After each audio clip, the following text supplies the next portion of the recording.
یہ آپ تو اس وقت سوال کیا کرتے ہیں جب کوئی اور نہ ہو، تو موقع پہ کام آنے والی چیز ہیں.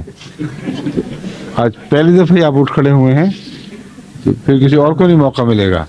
بس ایک ہی سوال کر رہے ہیں، پھر اس کے اچھا بعد بس ٹھیک ہے، جزاک اللہ.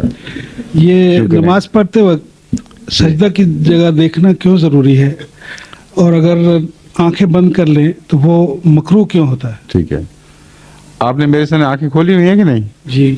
بند کیوں نہیں کرتے؟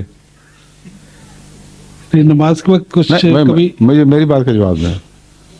مجھ سے بات کرتے وقت اب یوں کو نہیں کر لیتے؟ اس لیے کہ آپ کا نفس بتا رہا ہے آپ کو کہ جس سے گفتگو کی جائے اس کے سامنے آنکھیں بند کر کے کھڑا ہونا مناسب نہیں ہے. اور رسول اللہ صلی اللہ علیہ وسلم نے فرمایا ہے کہ نماز میں احسان کرنا چاہیے. احسان کی تعریف یہ ہے کہ یوں محسوس کرو کہ تم خدا کے سامنے کھڑے ہو اور خدا کو دیکھ رہے ہو، اور اگر یہ نہیں تو کم سے کم یہ تو دیکھو کہ خدا تمہیں دیکھ رہا ہے. اس لیے یہ شرط ہے کہ آنکھیں کھلی رکھی جائیں اور بند آنکھوں کے ساتھ بات نہ کی جائے.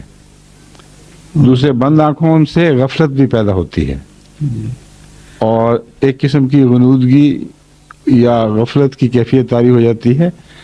کھلی آنکھوں کے ساتھ انسان ہوش سے بات کرتا ہے. اور یہ ایک منٹ ابھی آپ کا سوال باقی ہے. دوسری بات یہ ہے کہ سجدے کی طرف نظر اس لیے کہ ادب کا تقاضا جہاں یہ بھی ہے کہ آنکھیں بند نہ کی جائیں، وہاں یہ بھی ہے کہ نظریں اٹھا کر آنکھ سے آنکھ ملا کے بات نہ کی جائے.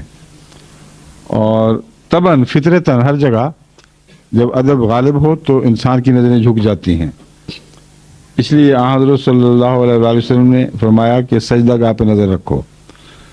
دوسرے یہ کہ اگر نگاہ اٹھی رہے تو ایک اور پہلو اس میں حکمت کا یہ ہے کہ دور تک نظر کے سامنے آنے جانے والے آپ کی توجہ کو کھینچتے رہیں گے.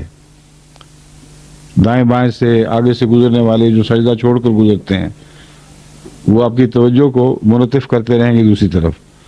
لیکن سجدے پر نظر ہو تو کچھ ہٹ کر کوئی گزرے بھی تو آپ کی توجہ اس طرف نہیں جائے گی، منعکس رہے گی سجدے ہی کی طرف، اور آپ کی نماز اس طرح ڈسٹرب نہیں ہوگی. یہ امکانات ہیں جو میرے ذہن میں ابھرے ہیں کہ ان حکمتوں کے پیش نظر رسول اللہ صلی اللہ علیہ وسلم نے یہ فرمایا ہوگا. ٹھیک ہے.